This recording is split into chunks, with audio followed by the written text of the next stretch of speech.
welcome back to another episode of Laugh Through Podcast with me, comedian Catherine Maloney. Rahn Hortman here, laughing through. And I'm sorry, did I interrupt you? I don't want to interrupt you guys because you guys are on one today. We came in on a tear. I'm Marlon Gordon, and these two came in hot today.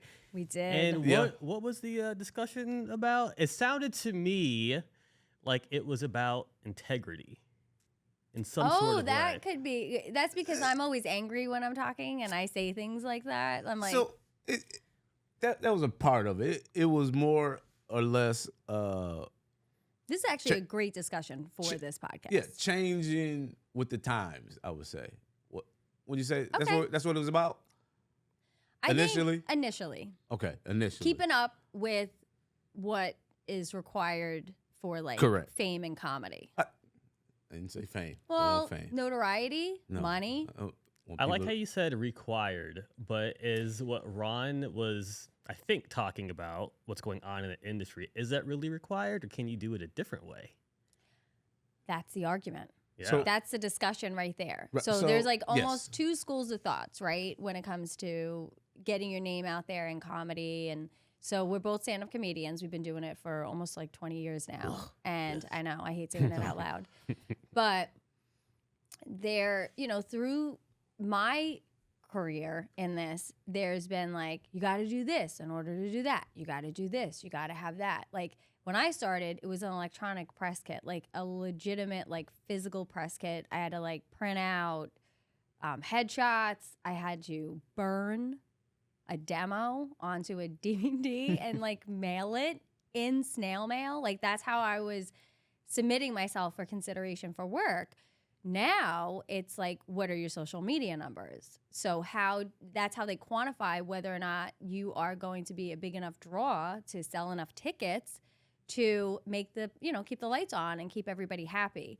So one school of thought is grind it out, right? Get a social media presence, basically create enough content that you could constantly be, submitting it on either TikTok or Instagram or Facebook, but basically build yourself up a nice following and be consistent with it and, crank out specials and things like that.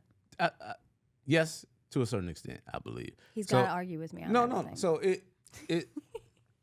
they want, people will book you, but they want to know if you can fill the seats. Of course. So social media is like a metric for people to see oh, this person had X amount of followers, so they can close the show because they can fill the room, not close the show. Yeah, fill the There's room. a difference. So they people are going to come see them. Mm-hmm. They're going to put butts in the seats. So we're doing this podcast right now. What good would this podcast be if we had nobody to listen to it?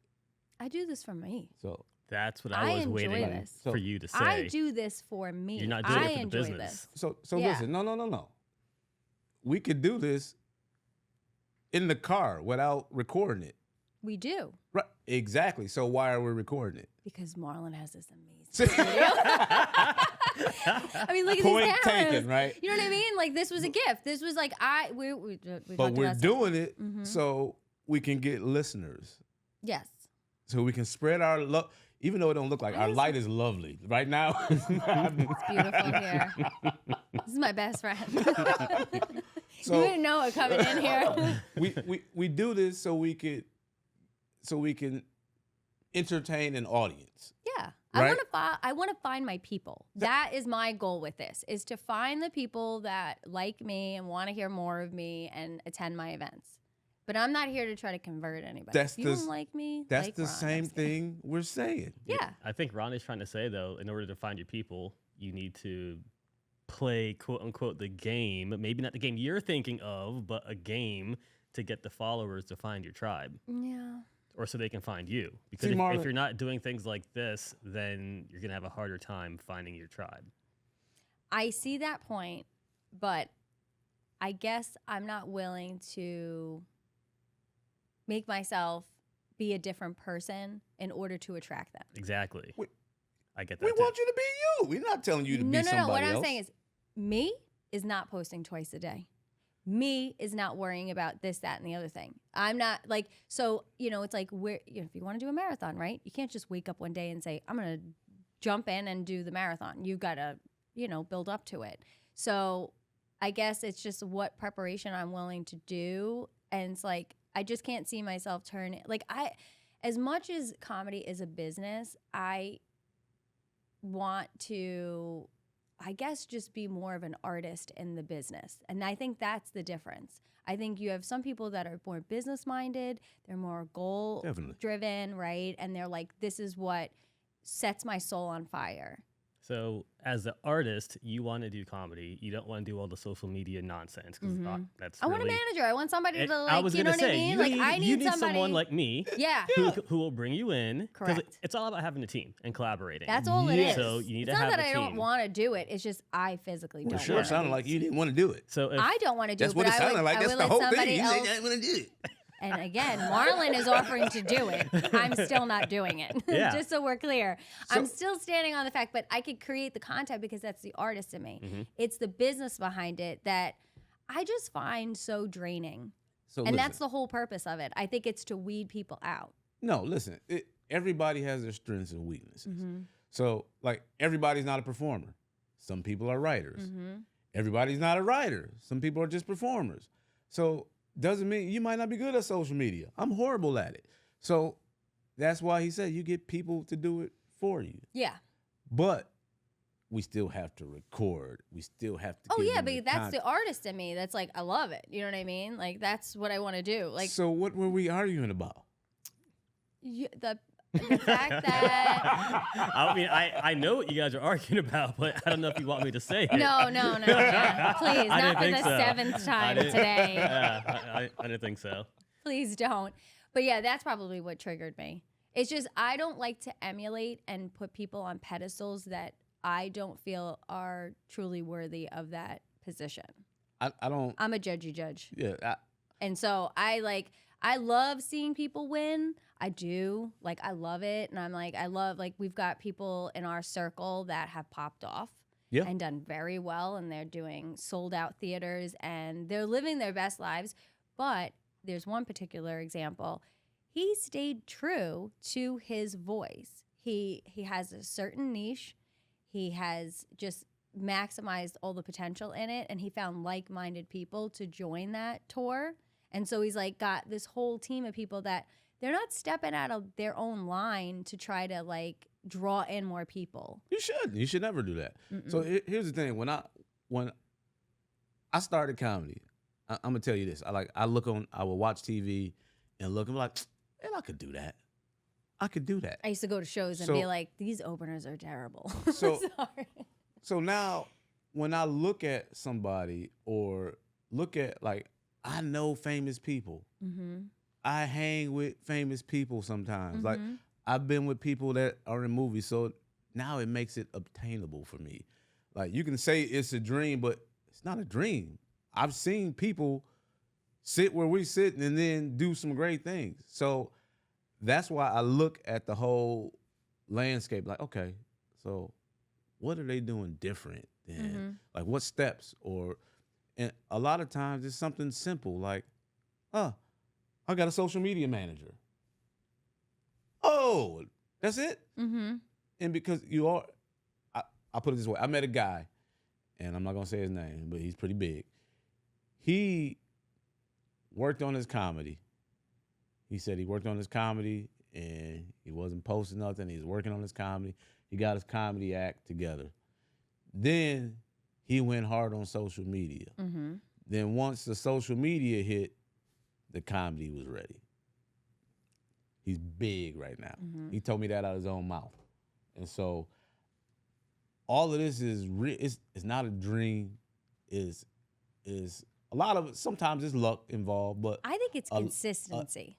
It's consistency. Consistency. That's what it is. So whatever it is, whatever path, if it's the social media path or if it's like just grinding it out on the road, whatever it is, it's consistency because your people will find you and will support you. But you could get there faster, I think, with social media because it's like so accessible and you get millions of people. If you do it right, I think my Twitter's broke, my TikTok's broke. It's like, broken. broke. Like, back in the day when Twitter was popping and we had friends that were being like read on Jimmy Kimmel and Ellen and everything. I'm like sitting at home. I'm like, my Twitter was good last week and nothing. It's like crickets. And I think that like once I feel like someone's throwing a wet blanket on me, I'm out. I'll create another path. I'm like, you do that wet blanket, you salted the earth. You don't want me? Go this way.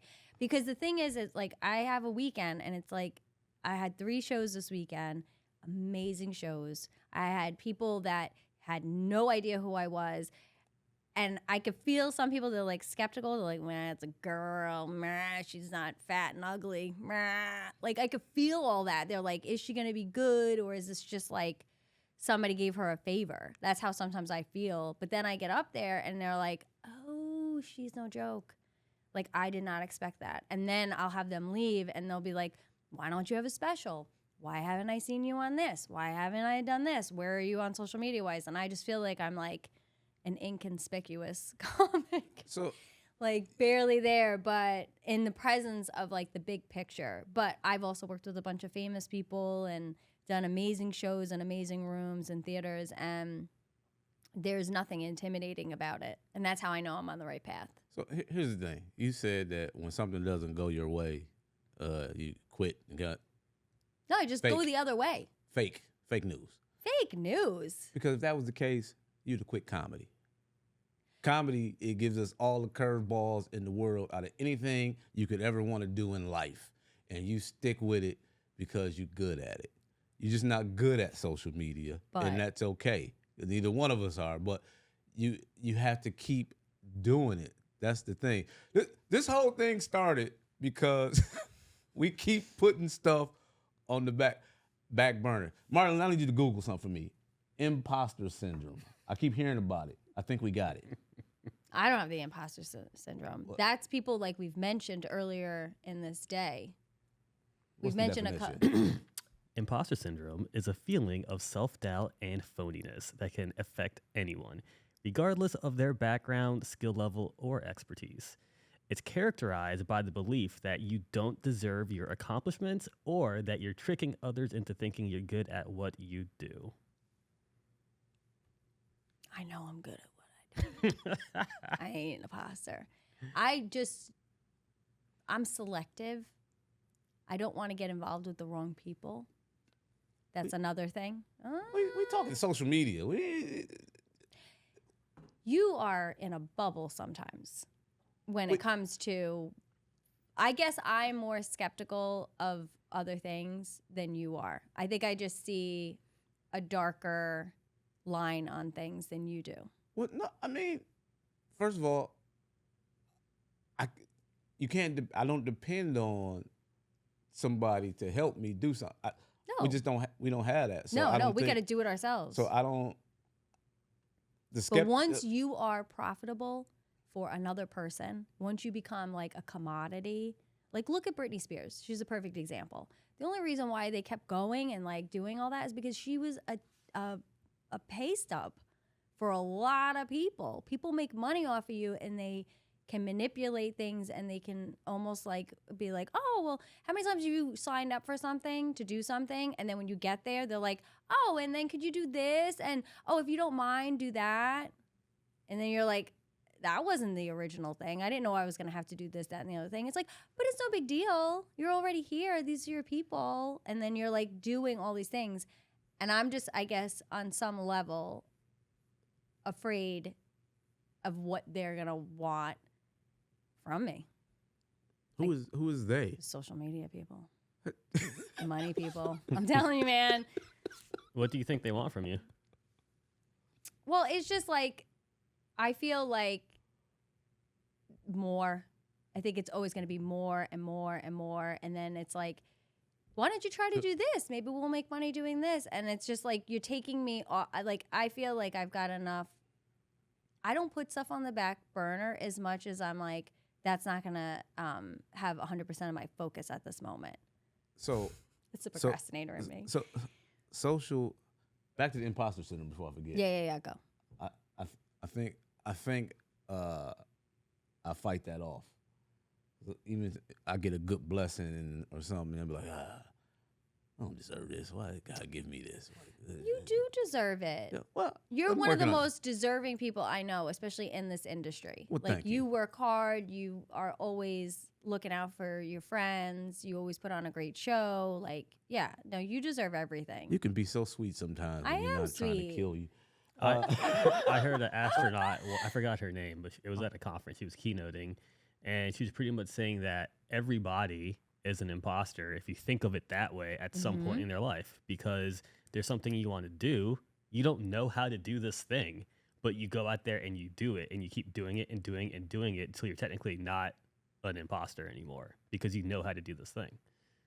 Okay. Yeah.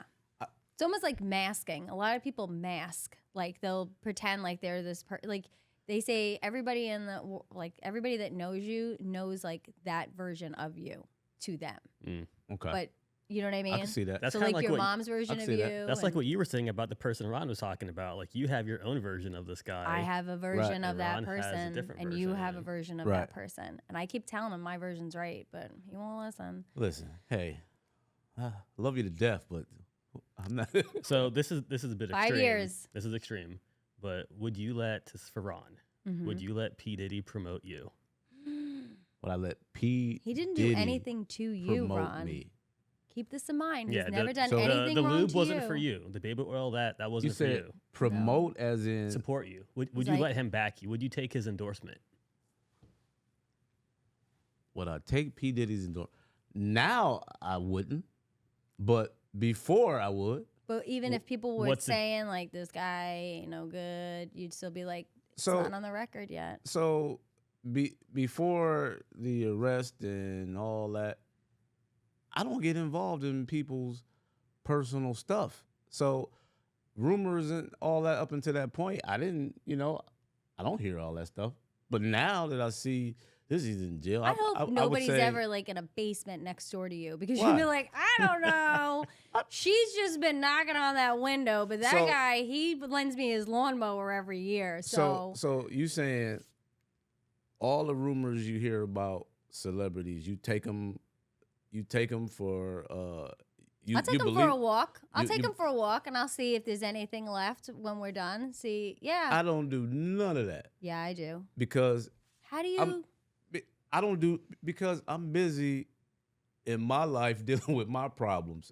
Oh yeah, I mean so it's I only don't- if the information is like brought to me. I'm not like out there like I'm not buying National Enquirers and like doing like being like now I don't like her. That's not what I'm doing. People been saying stuff about people for years. Like I don't. And how much of it ends up being So, true? I don't So know. you could save yourself a lot of trouble if I you don't took know. people's word that you respect. Like I'm not gonna take somebody's word like that. If I've had people say, "Oh, you better watch out for Ron,"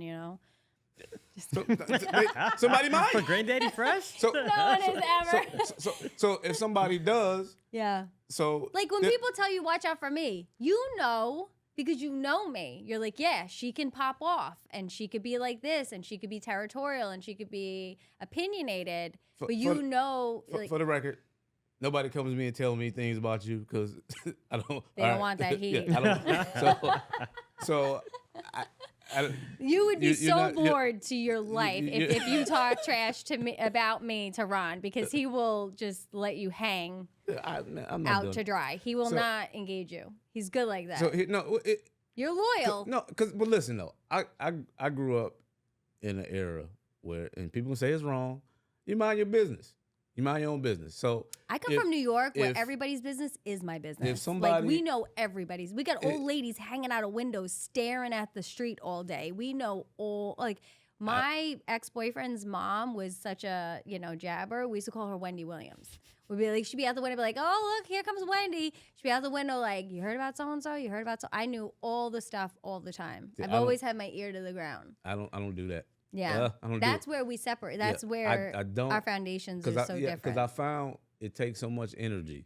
Like right now, like when we came in here today, we much. was heated, And I right? came from church. And just Like just I had think, just received the Lord, and you got you me still- worked you still got up. the Lord.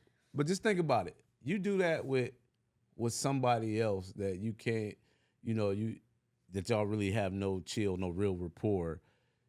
that can ruin your whole day, Mm-hmm. your month even. So I got a short attention span. I I don't don't deal let with it it. linger anymore. I don't deal with it. But So yeah, you're right. So like back to you. Right now I wouldn't, but before all the stuff came out, I would have. I thought he was one of the best promoters in the game. Who wouldn't? Right? But if you heard the whispers about him and they were pretty serious and you somewhat believed them, would you still have done Oh, it? if I believed it, no. I separate myself from somebody like that. I wouldn't. Well, that's kind of what Catherine is saying. Like she is loyal to her to her tribe, and she's trying to look out for you, and she just wants you to be careful. Not that like anything that you're doing is dangerous or anything like that, but I feel like it goes back to get to a certain level of success, certain people have to do certain things. Now, obviously, we're not those people, so we don't have to do what they did, but it's easier to go that route and associate yourself with them. And what Catherine is saying is she doesn't want to associate herself with them. Like, more than anything, it's not about the money or the business. She is an artist, and that's what she wants to focus on. And there's nothing wrong with being about the business or building relationships. But I think that you just need to be careful with who you're building your relationships with or aligning with. Because when that comes out, the thing that comes out that, Catherine's right. And it happens a lot. But when it comes out and then it's like, to me, I'm like, I try to give you a heads up. Like, because you don't want your, So here, besmirched. Can I tell you one more thing? One more thing. Sorry. Go ahead. So you kept throwing around the word evil, Catherine. I do. Now, that's a pretty serious thing to say. Mm-hmm. Now, no one's perfect. Everybody makes mistakes, all right? So I don't see any issue, this is my opinion, with associating with someone who was imperfect like me, who has made mistakes, probably like me, whatever, right? Like, people can change through God, but associating with evil acts, that's different. Completely different. So I would say you got to be careful with how you use that word because. Oh, I stand on it. Okay, all right. I don't know for that particular thing. Yeah, for that particular thing. Okay. But you're right. But I think that just like there's good and there's evil in this world, and I think it's a slippery slope, right? Some people aren't as strong in their faith or strong in their convictions in order to be like, I'm not going to get, mixed up in something that's not good. To me, when I say something's evil, it's like, it's really bad. Like if someone came down and was like, we're going to judge on this, like, yeah, I'd be like. One more thing. Sorry. I keep cutting you off, Ron. Because you'll make me forget what I'm going to say. Now, if I forget, it's your fault. Go ahead. But this is a compliment. But we're supposed to be salt of the earth, right? And you're a good person. So who's to say that you can't be the light in the darkness? Yeah. Okay, so I like that. I'll take that. Mm-hmm. So, but here's the thing. My point with that situation was we weren't talking about me associating with this person in any kind of way. We were talking about things like timelines of various different people. And then when that came out, and like I said, like if I haven't had this issue. That's why you just say the name. Yeah. No, please do not say this name. You will get sued. Yeah. That's why I said he who must not be named. Yeah, he may. Yeah. I haven't had I haven't had this issue with this person, or he doesn't see this person in that light at all because I don't deal with them that but way. I only see them as this person. So that's why I said, hey, I'm not going down that path because I don't, you know what I'm saying? So, and it was like the example I gave before, like, well, if somebody don't like you and because of their reason, that's you and their thing. It has nothing to do with me, and I'm not going to talk bad about this person because this person is somebody that I know and I've had this type of relationship with them. Mm-hmm. And that's all it was. That's all. That's it. But I don't like to put people that I don't consider like valuable on pedestals. No, so whatever they're accomplishing this, they're accomplishing that. That was the conversation. It's like look at the trajectory that this person's on, and I'm like, I don't want to look at that trajectory. I don't want to look at the success of that person because I know how they got there. You know what I mean? Like I don't like I know the path in some way, and I'm like, I'm good. But it was. I don't need to talk about their wasn't success. It wasn't a pedestal. It was a timeline. But in my mind, it's like, look at how they're doing. It's a timeline of work.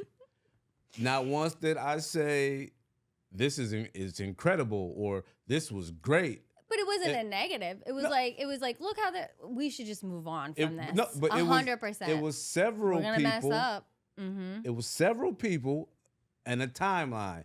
They accomplished this in this timeline, this, while I'm still doing this. And that was the comparison. Yeah. It wasn't a pedestal. And it was the point I was making is that I keep putting my stuff on the back burner because I'm letting life happen and I keep kicking the can. Oh, I'll do it later. I'll do it later. Like even when we finally did this, I called him one night and was like, we got to do it. We got to do it tonight or we're going to push it off again. Oh, no, we did. Like and once you said he came that night because that's one of the problems that I know I have. And so I look at what other people are doing, what they're accomplishing, and like, all right, Ron, everybody got the same 24 hours in a day. You got to do better with something. So I can make excuses for myself and say, well, you got this and you got that.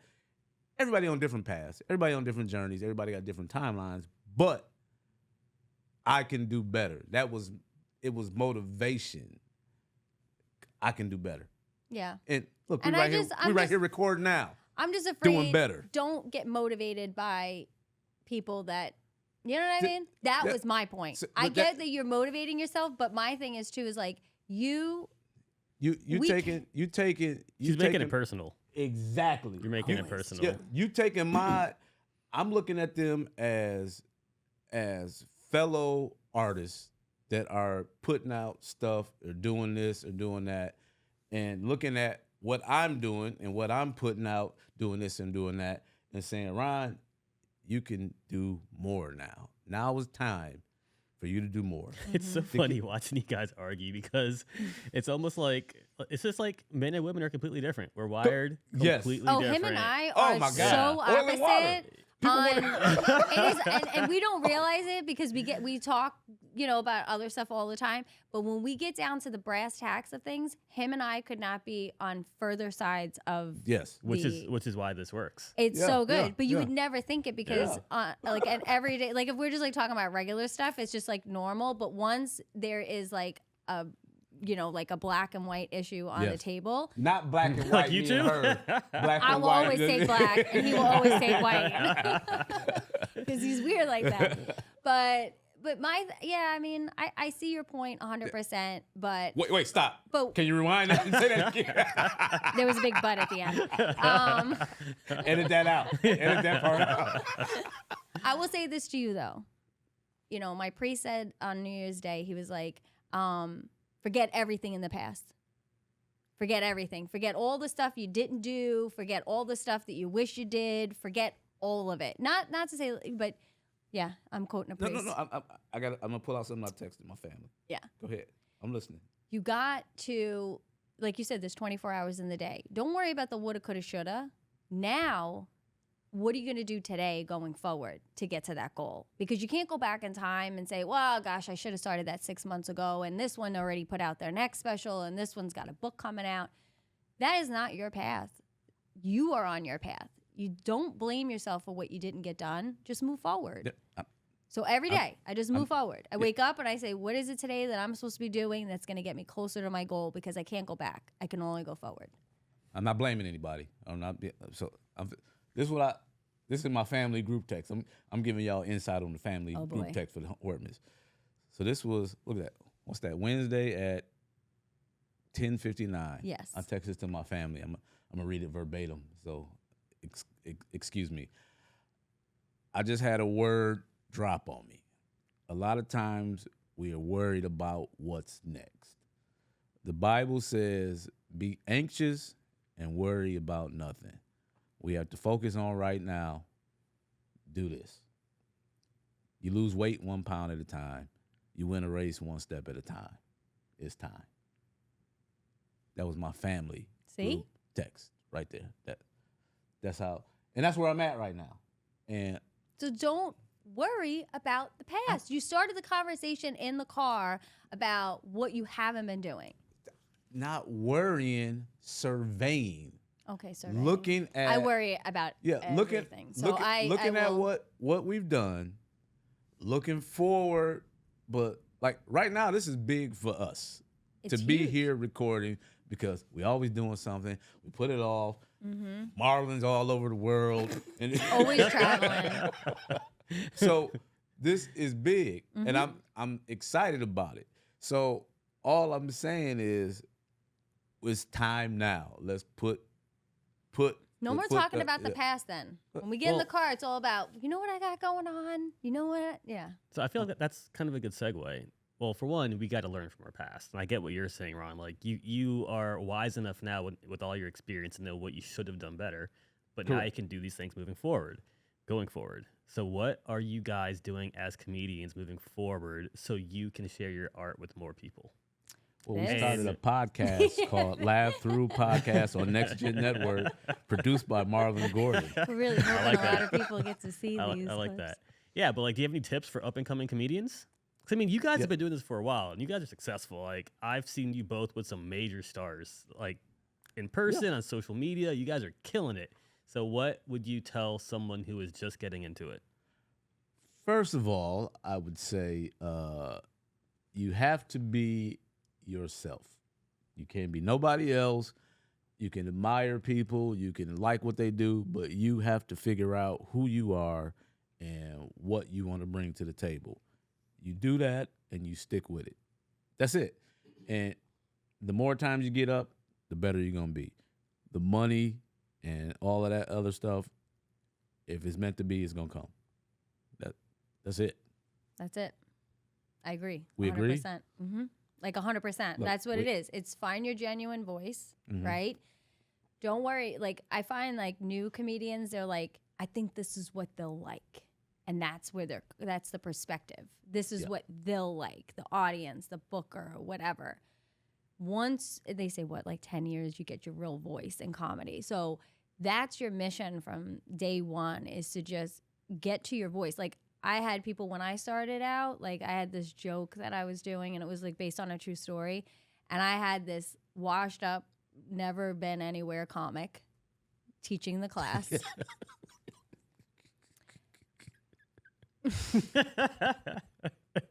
I'm sorry. He's no longer in the industry. That doesn't narrow it down. But in that class, he watered me down. He was like, take it down, take it down, take it down. And that stifled me with that first start. I had somebody like take me down, and I didn't, because now when I'm on stage and I'm in my voice and I'm doing stuff and I'm off the cuff and stuff, it's that same version that I was right there on that first day on stage. And I'm like, so be careful who you get advice from. Be careful who you listen to. Be careful who you watch. But it's your instinct. It's you on the inside. And if you are chasing the money, there are way better careers for you to get involved in. Amen. So if you are chasing that, then follow our social media thing where it's like post every single day and be really consistent, because you are literally paying to play, right? Like you're investing your time, and then therefore it will pay off if you are consistent with it. But if you want to be a real performing like stand-up comedian, you're not chasing the money. You're chasing the laughs, because you get that first laugh, Marlon, and it must feel like drugs. Like, I've never been a drug addict, but it's like it must feel like it, because you chase it. Every show, you're waiting for that same feeling, and then you get it more and more and more, and then it just takes off. What you're talking about sounds very similar to business, honestly, or branding. In the fact that one thing that I've learned being an entrepreneur is that, like, I want money. I need money to feed my family, to support my team, this and that. And for the longest time, I would pretty much take any job and do anything just because I'm trying to get the money, right? Because I need to keep feeding the squad, right?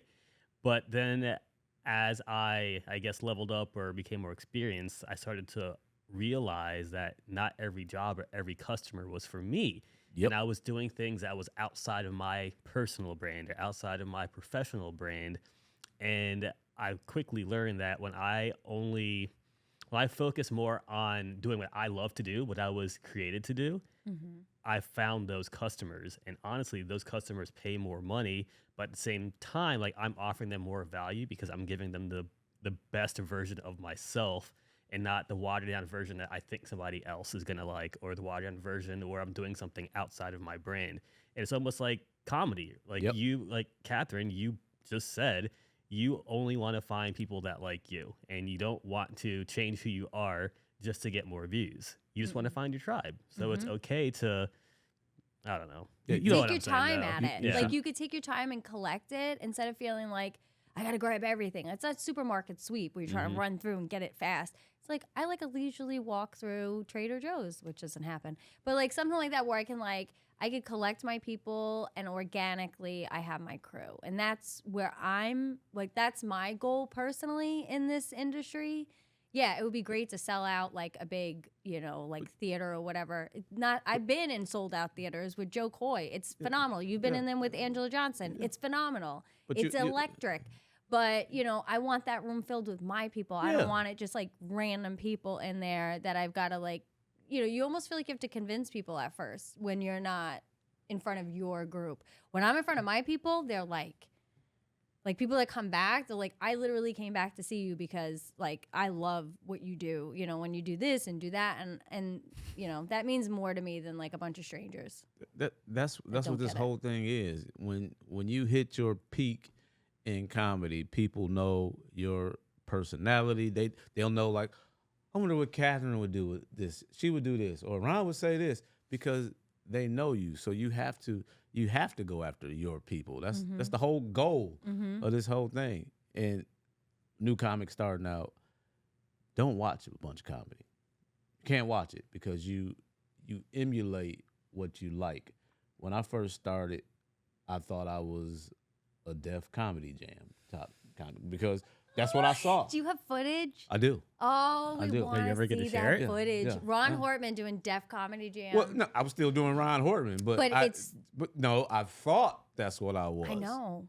But the real me was still showing because that wasn't me, But I came out with the towel over my shoulder, and That is so awesome. yeah. I was in we did the Bay Area Black Comedy Festival, and when I started, I went by Ron Man. I remember that. You had an orange shirt in your picture. Yes, I remember. That was my nickname. My family calls me that, Ron Man. And who was it? Thomas Brown. He OG comic from Tampa. He said, "Man, what's your name?" And I told him. He said, "Why don't you use your name?" I said, "Because my family called me." He said, "Man, you Rahn Hortman, and you need to use your name because then you can grow and become whatever you're going to become. If you use a name and you become a character, you stuck into whatever that character is going to be." And that night, I was Rahn Hortman. That's smart. Yeah. Thanks, Thomas Brown. See? So speaking of advice, I was back here chuckling about a comment that we recently received on something that we posted on social media. Mm-hmm. Can I read it? Yes, you can. Okay. It says, "I love this. Catherine," he spelled your name wrong. Of course. And Ron, he got that one right though, are both That's even so weirder. great.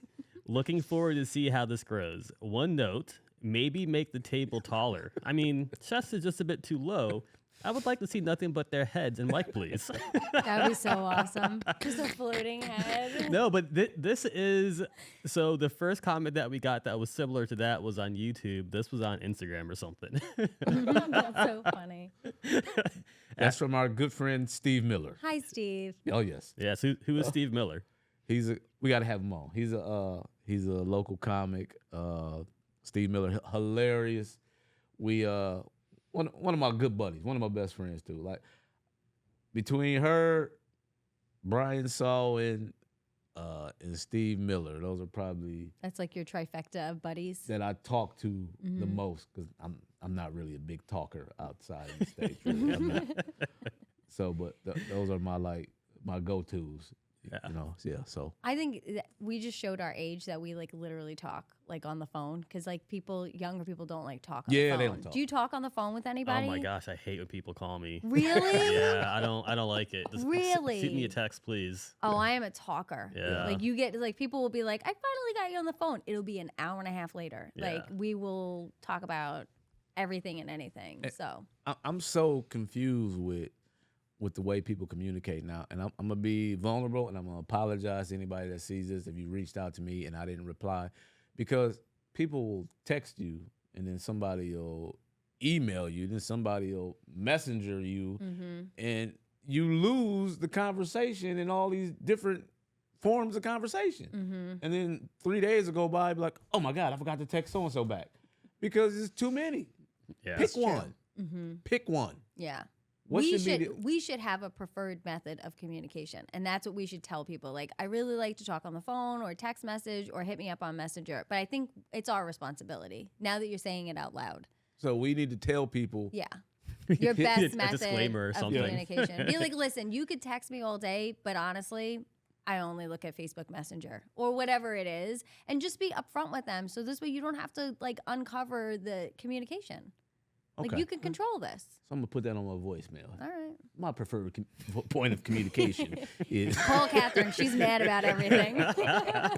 If you call her if you want to. yeah. Good luck. Don't break up anybody's name. Do you know she is always this intense? So this is I normal. am always this intense. I like yeah. I remember one morning I was calling her. I forgot what I was calling her Oh for. boy. And literally, Marlon, not hello. She picked up the phone and she was going off about something. I was just listening. Then she was just, I didn't even get a word in. I was just sitting there like, yeah, okay, all right. And then hung up the phone, and then 20 minutes later, I'm so sorry. Yeah. Like, all right, I'll talk to you later. Yeah. I was like, sorry, I dropped all that off on you angrily. She was venting. And big time.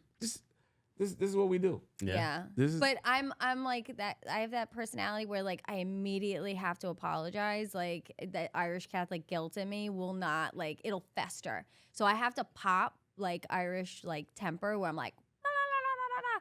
But then as soon as it's done, and I've talked to other Irish people, so I don't know if you're Irish and you don't experience this, let me know. But I've talked to other Irish people and they're like, I freak out for like 10, 15 minutes, like hardcore.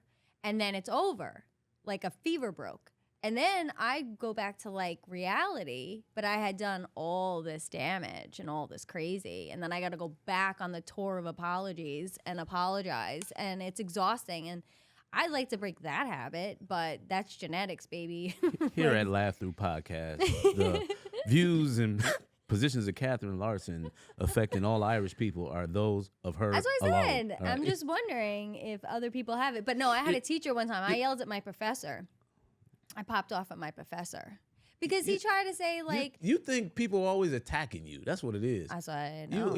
Well, this is what it was. I was out for one day, and it was the only question on the exam that I missed. And I asked my friend who I was like tutoring. I was like, dude, I'm only going to be out for this one day. I think it was a wedding or something. I was like, I'm out.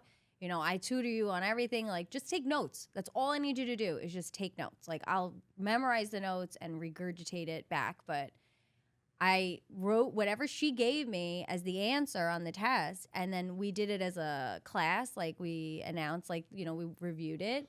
And we got to the one that I got wrong, and it was that one. And I was like, but the thing is that I literally, you could apples to apples, it was the answer the girl gave me. So I was like, I got it right in my mind. So I raised my hand and I was like, you know, hey, what's up with question, 3 or whatever? And he stops the whole class and he was like, where were you that day? What was your head in the sky? He was like, you were so off. Shouldn't have said that to me. It was like 8 a.m. I just popped off. I was like, I have to leave the classroom because I'm going to say some stuff. To the professor? This is what I said to the professor. I was like, I have to leave your class right now because I'm about to say some stuff. And I'm like, where was my head? And I left. And then he had office hours. And so I went to the office hours and I I was just approaching the door and the door was open. And 2 of the students from the class were there, like talking to him. And they were talking about me. They were like, what do you think? Like, they were commiserating. And then I was like, what's up? And this is what the teacher said to me. He goes, "Oh, you're here. Good." He goes, "We were just talking about you." He goes, "It was Friday." He goes, "I was thinking, like, you've got an Irish temper like my wife. It's happy hour. Why don't you go down and go get a pint at happy hour?" And I was like, the stereotypical racism that is spewing from your mouth right now is like impeccable. I was like, I gotta go. And I sat with him and we talked about it. And he wanted me to go to law school. He loved me. He was like, "You should go to law school." He was like, "I don't have any other student that's like you." He was like, "You just need training and you need better training. temper Yeah, you definitely. on how to reel it in." Definitely. But yeah, like, yeah. So yeah, I'm not the only one that thinks Irish have bad tempers. You need like a pack of Laffy Taffies. And whenever you feel that urge, just put 2 in your mouth and just start chewing. My teeth will pop out. But Are you just kidding chew. me right now? Then you Laffy can't get it out. Taffies? I throw those things out. Then you can't get it out. Then you can calm down and then think. I'll just burst into Before a you billion react. bats or something. Like, Billion bats. you know what I mean? Like, you can't stifle this. It's like trying to duct tape when you have to throw up. It's gonna come out. I just have to, like, Bring it in. chill it out a little bit. Oh my, I'm trying. jeez. And it'd be over the smallest things. And you know what? I feel like this is like an intervention. We were discussing the other day. And I don't know if we can say this on. You might have to edit it out. I'm not editing anything, so say it anyways. He's like, "I want to know what she said." You can't bully us like that. Hey. He's like, "I own all this. I don't edit nothing. Good luck. Good luck. This is all going out." So we gonna whisper then because I don't know if I can say it before. If it's I don't that even know what bad, he's I'll put it talking like about. a bleep or something. Oh, okay.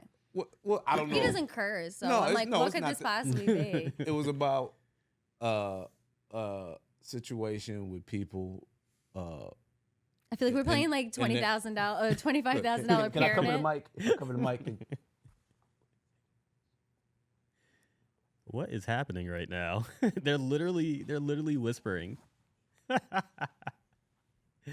This has got to What are be you good. saying? I'm gonna text it to you. Okay, Just okay. so if he ain't gonna edit it. All Yeah. right. What is going on?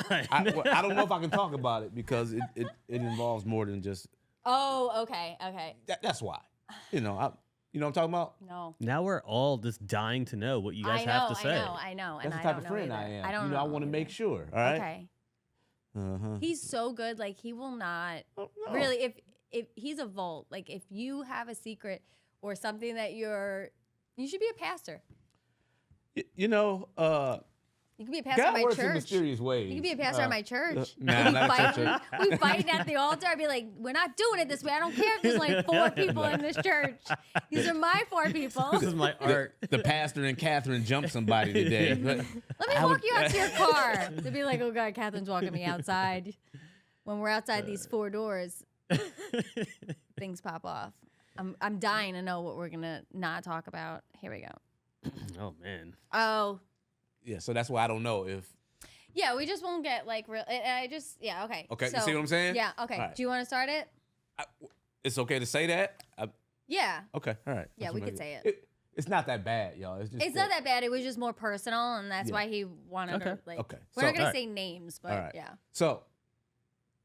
I called him up. She called me up. I was on my way to a show. I like how you ask him to start it, but then you start starting. She won't stop talking. That's what she do. Go ahead, Catherine. Yeah. I'm gonna start it like this. So I want you to start it, but okay. So this out. So I just want to make sure he starts it right. yeah. So she hit me up about a situation where somebody was encouraging or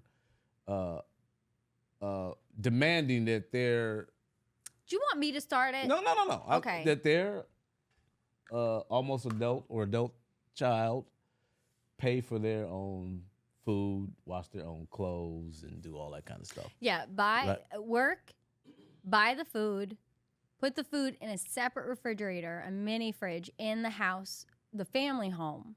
Be responsible for cooking and preparing.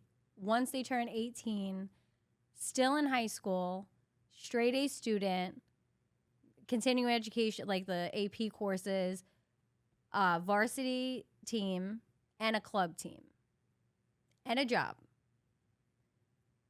I was infuriated. I do not, as a person, as a human being whose parents like left her on her own when she was like 17 years old, like to her own devices, like good luck, and then all that. I could tell you that thing set me on fire when I found out. I was like, that is unacceptable. Like they're still in high school, like they're doing all these good things, like they're on the right path. Like why stress them out over food? I cook for strangers. So because that's not a penalty. It's a penalty. That's getting them ready for real life. Not Yes. a student. Not Yes. a high school student. Like as a parent, it is your responsibility to see that through until they graduate. Minimum. As a parent, you're supposed to get your child ready for the real world. Why did you have them?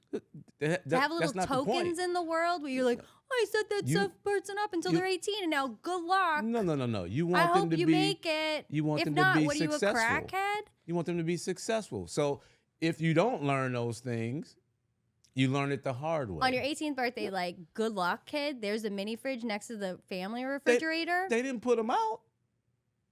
But you might as well have. No, you're teaching them responsibility. Not all or nothing. Yes. You did that to your kids? Yes, they. You have a mini fridge in your house? I don't have a mini fridge, but my kids, once they started working and they started driving, you know who paid their car insurance? They did? They did. That's nice. Yeah, they did because I'm not going to pay it.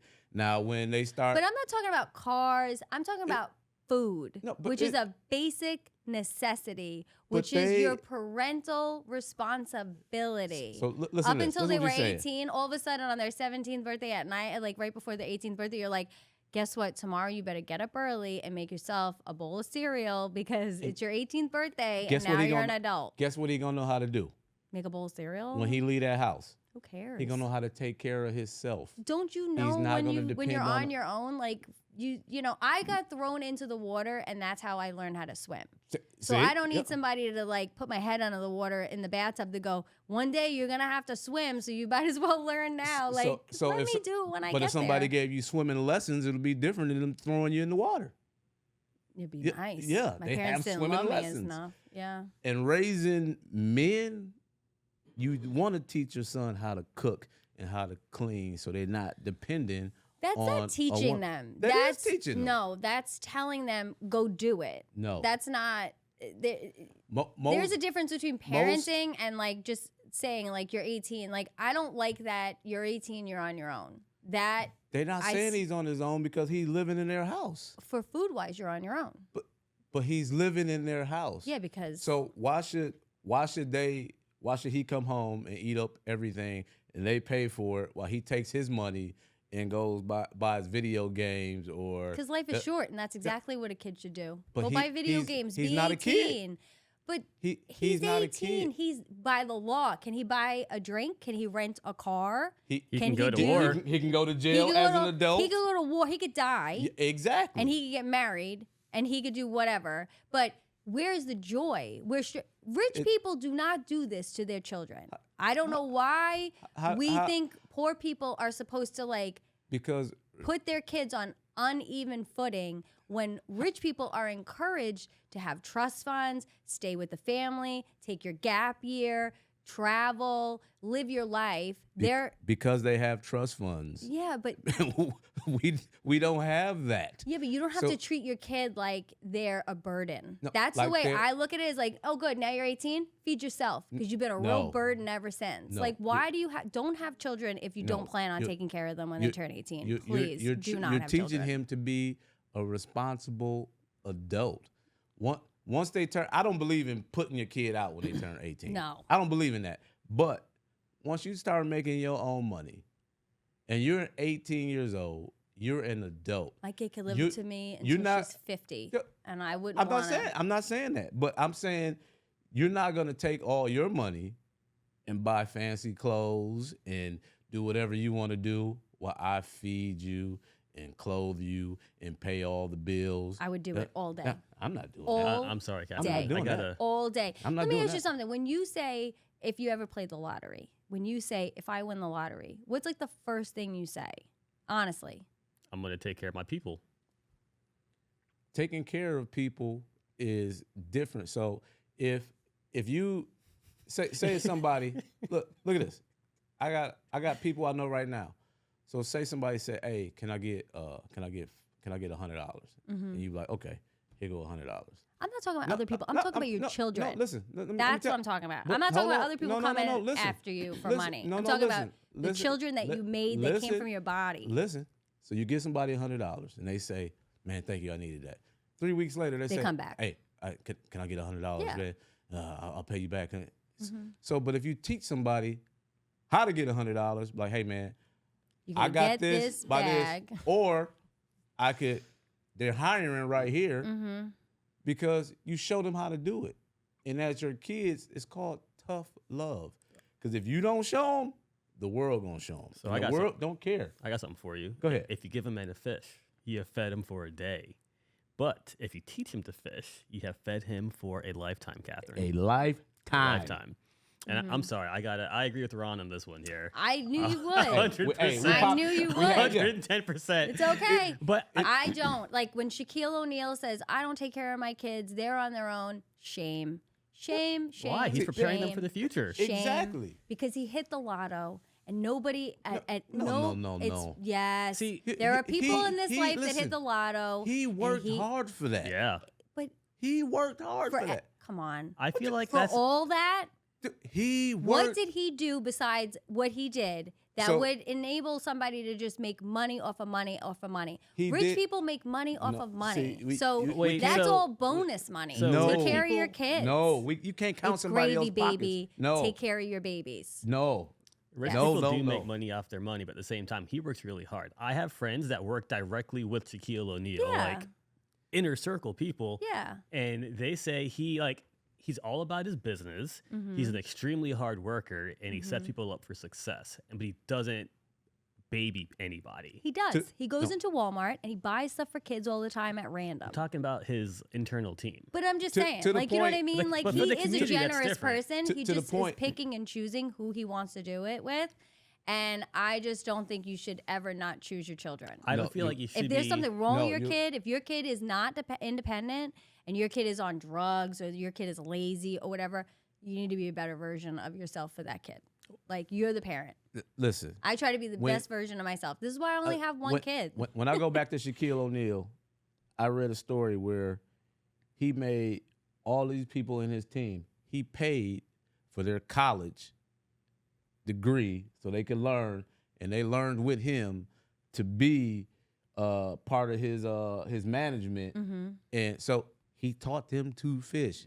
He didn't But just he get paid all their education. He invested in them, but though. he But he invested. paid it. But That's they somebody had that to- didn't have it. They had to do it though. They had to do the work. So when you telling your Who kid, wouldn't do it if it's on Shaquille Yeah, O'Neal's dime? but If listen, it's your no. dream You- and you're getting see, somebody to pay you- it, how easy? She don't- How easy? How easy when she you should have just been pay? a lawyer. Yeah. Goodness, look at her. and with- No, but and I'm with- just like, dude, I am my way, If- you're your way. I But- think take care of your babies. the thing I don't like about it. If you got a crackhead baby, take care of your crackhead baby. Your point of view is you call these people bad for their but Yeah. that's no. I'm that- so judgy. yeah, and that's wrong. I know. The way that they I shouldn't parent, do it, yeah. Yeah, the way that they parent, I totally agree with it because you're teaching them to be responsible. Because if you don't do it, what are they gonna do with the money? Have fun. Yeah, but life isn't And his fun. life is not about that. Why? Be- Why because is it's- life not about fun? Because we're here to work. Why? That's why. That's why God made us. Not it's in the everybody Bible. works on this earth. Some people just are like born and like everything gets taken care of for them, and, And they're those in are their the- own prison. Those are the people that had their parents take care of them their entire life. Yeah, They're entitled because they never Yeah. had to work for anything. So but then you And- have and- some of and them they do. But I know what you're saying, but in your theory, you should take care of your kids, whatever, forever. So you and me are these working comic people that are, we trying to make it in comedy, and so we should take care of our kids. yeah, And somebody is a millionaire and they're taking care of their kids. How is that an even playing field for your child? well then your kid will be like, I want more. Even though I don't have to struggle for the bare stop. If you don't have to struggle for the bare necessities in life, you're able to venture out and do bigger things. You know what? If you are the kind of person that is lazy and has no drive, it doesn't matter if your parent makes you make your peanut butter and jelly sandwich or not. You have no drive. You're probably going to be a burden. But I totally disagree.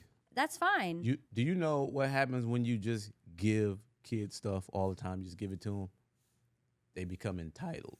Yeah, I listen. They become entitled, and then one day they come to you and they say, "Hey, I wanna get this whatever," and you're like, sorry, I can't afford that. I can't swing it. Yeah. And then they go off on you and they go crazy because they feel like you should give them that because so and so mother gave them that. I don't want this Hyundai Sonata. I want the Bentley like Joanne got because her father owns all of that. He bought her a brand new Bentley. What kind of parent would give their child a Honda Sonata? That's what happens. Yeah. When you just give instead of them making them earn it and appreciate it. You think your kids would do that to you? Yes. You do. I believe kids will do that because I believe it's human nature. I just think like, I don't know.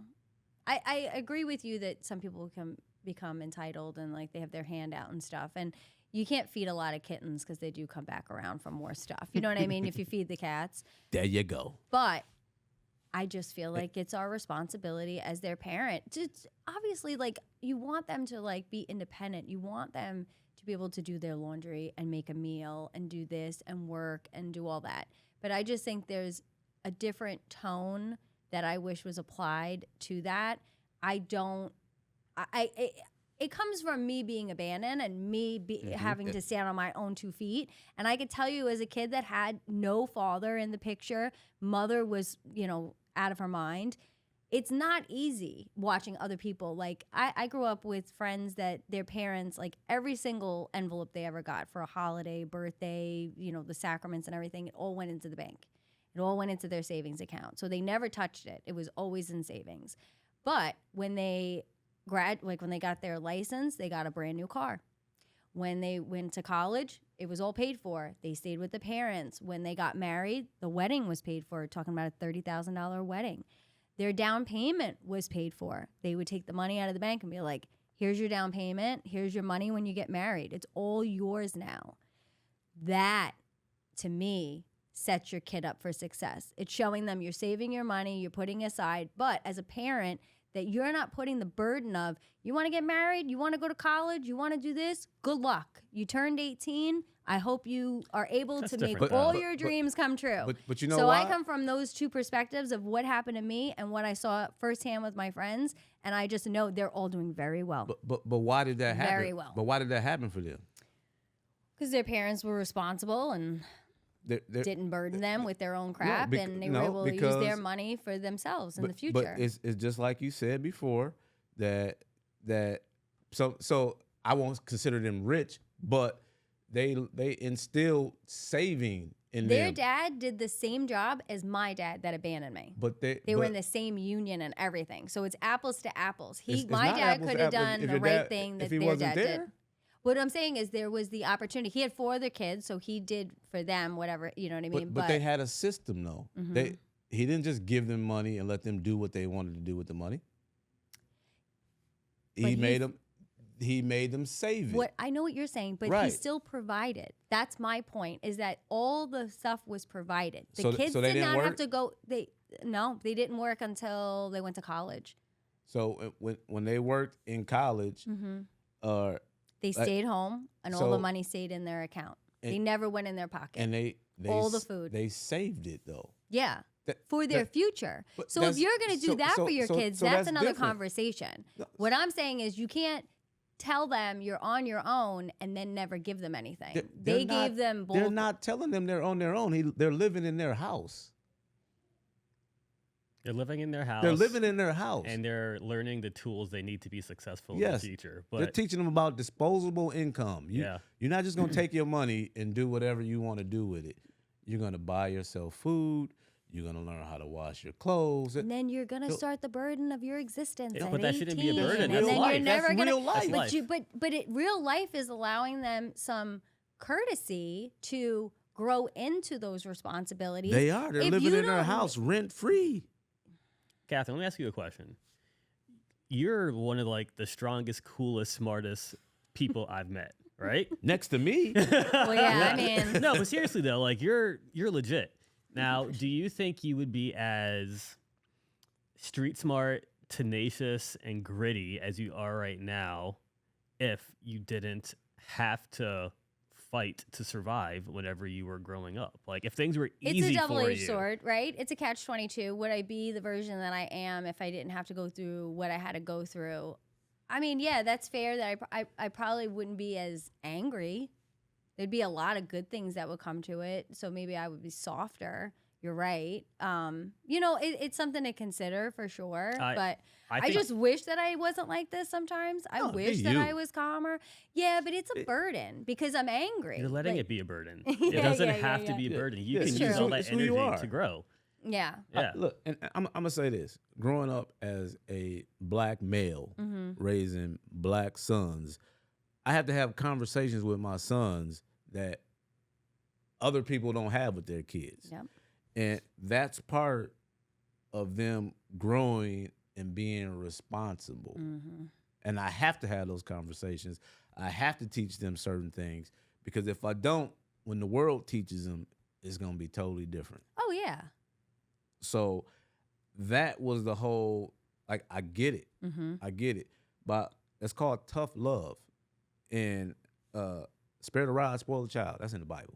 We've been dropping a lot of Bible verses around here. That's y'all. 2025. We spoke about this last episode. So those parents telling their son, hey, you're gonna have to contribute to this. And being that, you know what happens? And I watch this with my kids. So when we go and I pay for it, oh, I want to get this, add the extra this and that.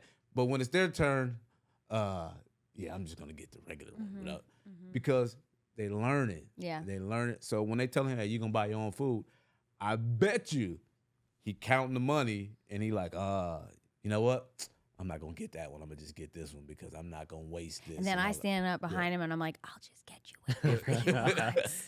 I'm that person. I'll stand there. I'll just buy somebody. Like I don't know. I do that for people all the time. Like I was at Fresh Kitchen the other day, and I just feel like God speaks to me sometimes, right? And I'll just like buy a meal for the person behind Good me, for like you. just because. Yeah. But at the same time, that's different than making your kids or teaching your kids how to Yeah. make the meal or Yeah. the value of $1. One of my good friends, Will Perez, shout out to Will.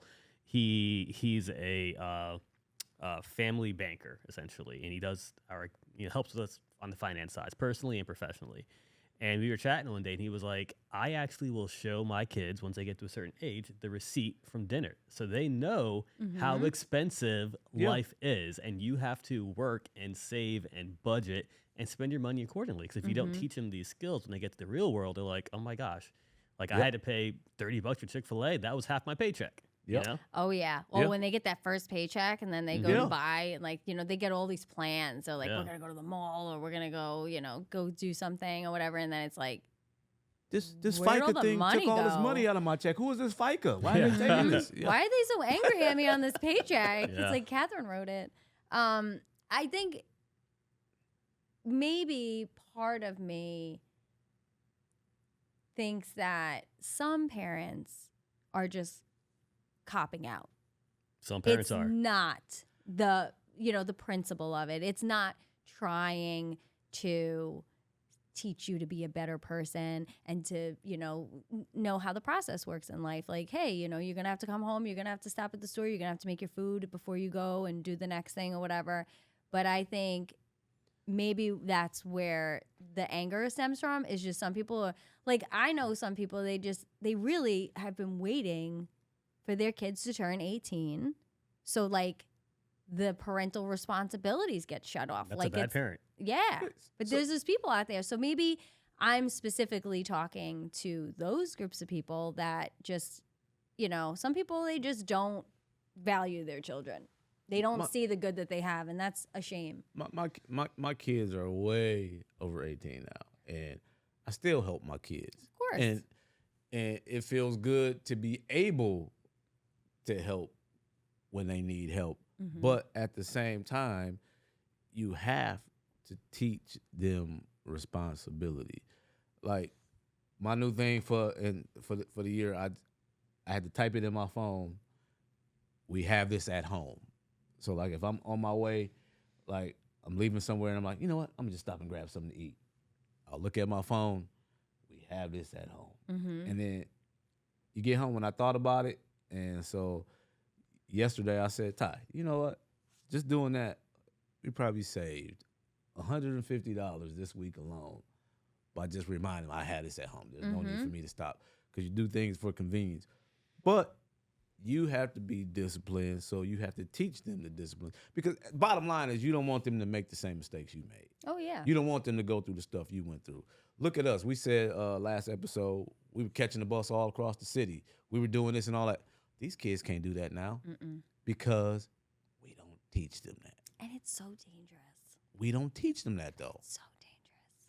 But they don't learn a lot of skills that we had to learn. Oh, we were little adults. That's what I'm saying. Like I was a little adult. Yes. With a lot of adult responsibilities. And I think maybe that's also why I don't want to burden children, because I went through that life where it's like you're on your own. Like I had a friend of mine, her mom got MS when we were like in, I think, the 8th grade, and she deteriorated very, very quickly. And so my friend was on her own in 8th grade living in the apartment.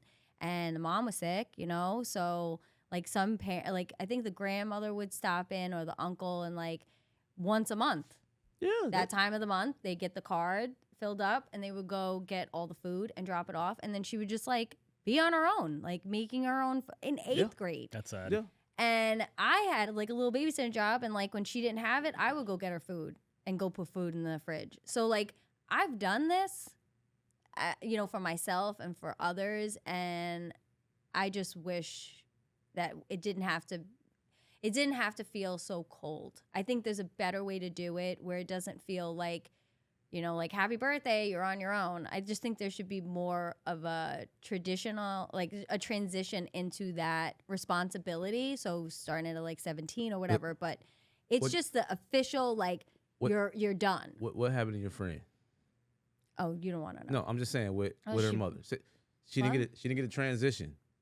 Life happens. You gotta. And she's not doing well. But I'm just saying and though, she didn't have a good career. Life she happens. didn't have it easy.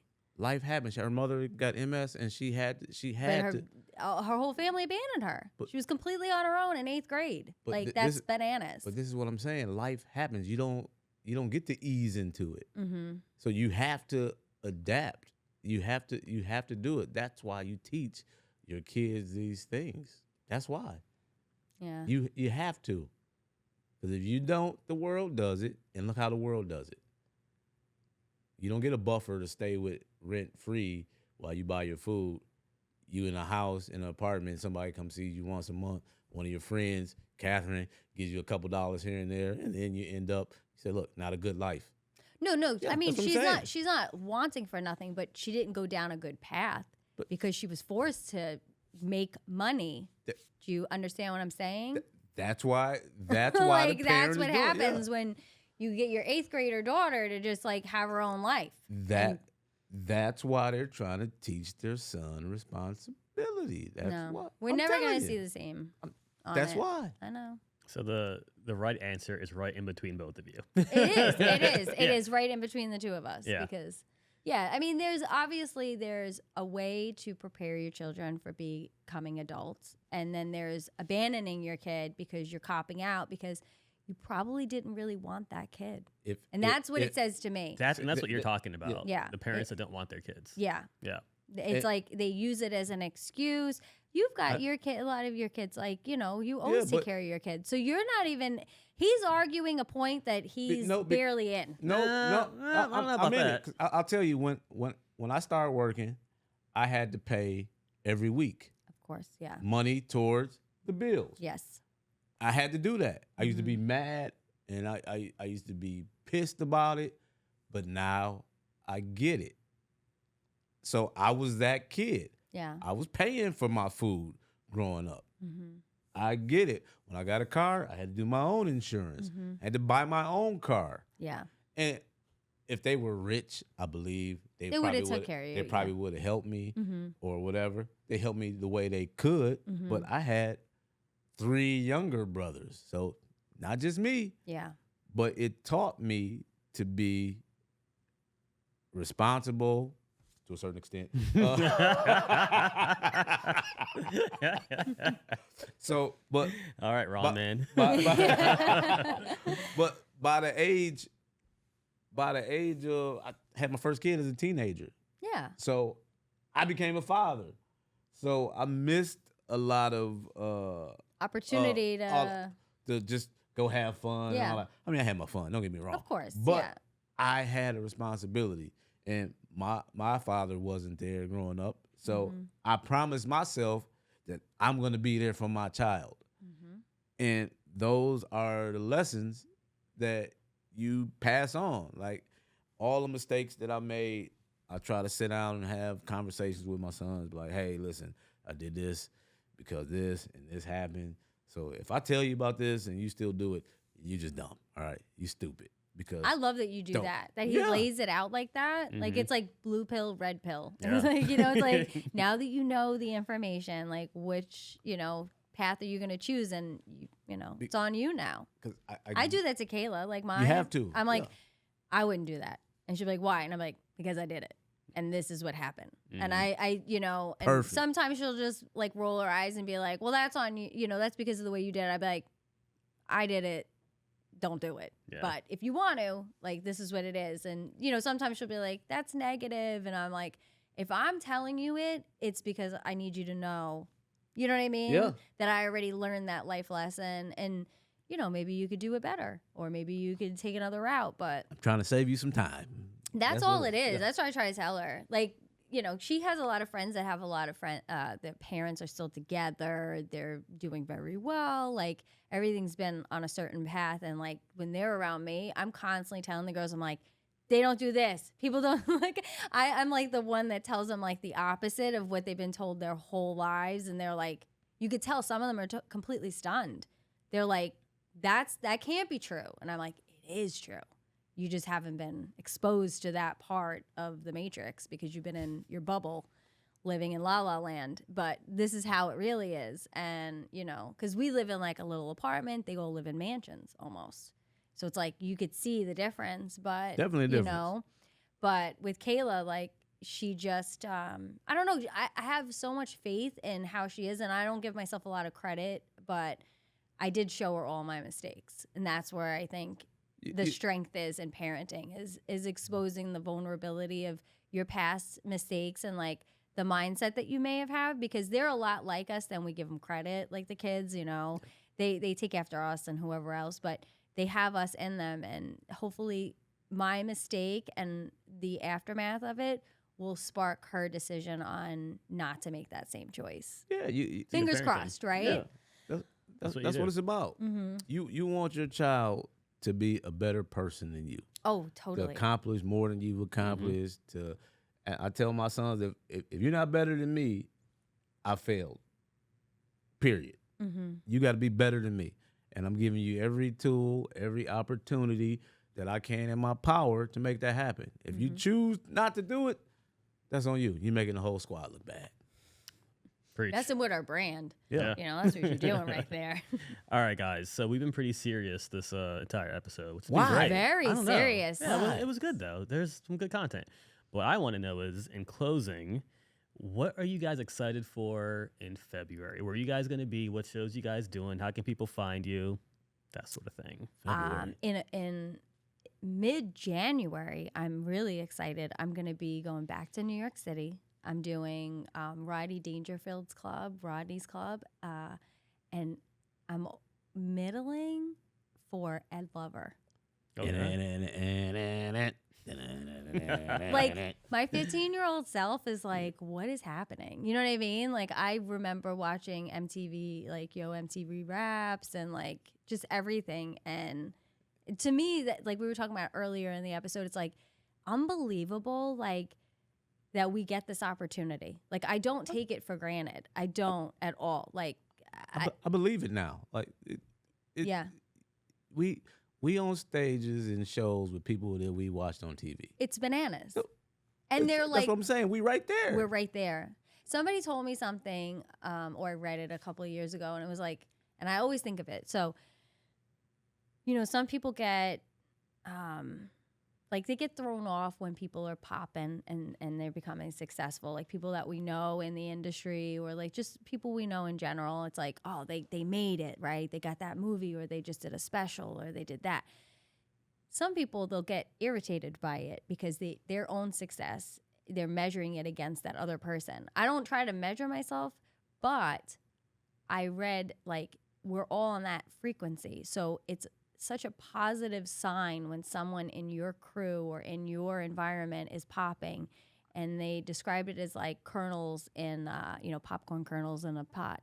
It's like when you're shaking it, they popped first, but you're in the same environment at the same temperature. So it's just a matter of time before you pop. So I've always taken that with me. Anytime, like when we talk about like people making it and stuff, I always take it with a grain of salt because, I'm a judgy person. And if I don't like the person, I don't care. But if I like the person, or if it's somebody that I've been like eyeing and I'm like, oh man, they started at the same time and they make it, my first thought is I'm next. I'm next. I'm in the same environment. I'm at the same temperature. It's just a matter of time. So take that with you. Well,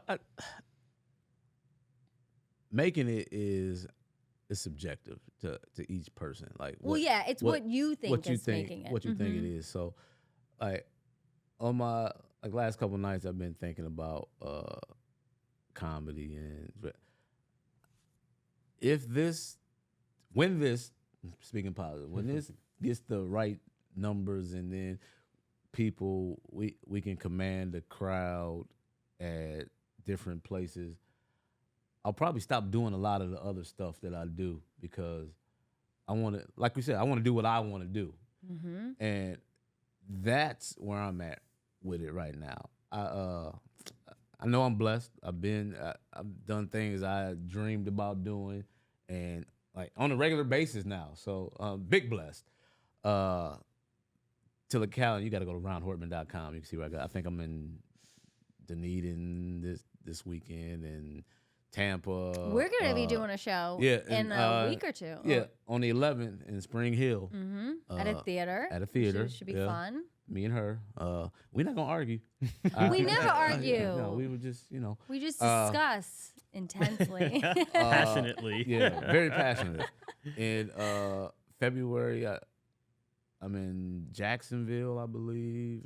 And then just go to RahnHortman.com. Yeah. Click the link. It's my birthday in February. Oh, how are we going to celebrate? Are we going to have a party? We should have a party. We should? I want to have a 90s party. Yeah. Just like, That's my thing. right? Yeah. We should do that. Y'all want to have a laugh-through party? Yeah. We should. I want to. Oh, let's do it. Let's do it. Yeah. Let's do it. I might know a thing or two about throwing a 90s party. Oh, Yes. I'm just saying. I'm just saying. That was so much fun. Yeah, that was awesome. This is like incredible to me. Mm-hmm. Like, we get to do what we like to do here in Next Gen with Marlon Gordon. Big blessed. Yeah, Big blessed. Yeah, big blessed. Yeah. What you got going on, Marlon?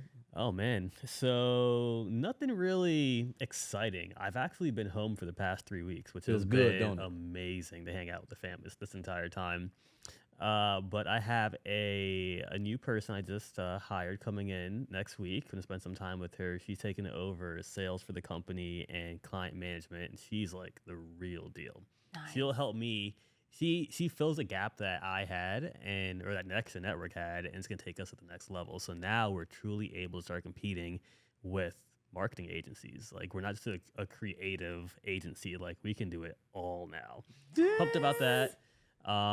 Doing a podcast for another series called Next Up that we do with Butterball Turkey. I'm pretty excited about that. I'm going to North Carolina for that. I got a trip to Michigan actually coming up too for one of our new clients called National Food Group. They do they provide solutions to school districts called ZZs. So we're going to be doing their creative content for them, which is super exciting. So just business stuff, but nothing crazy.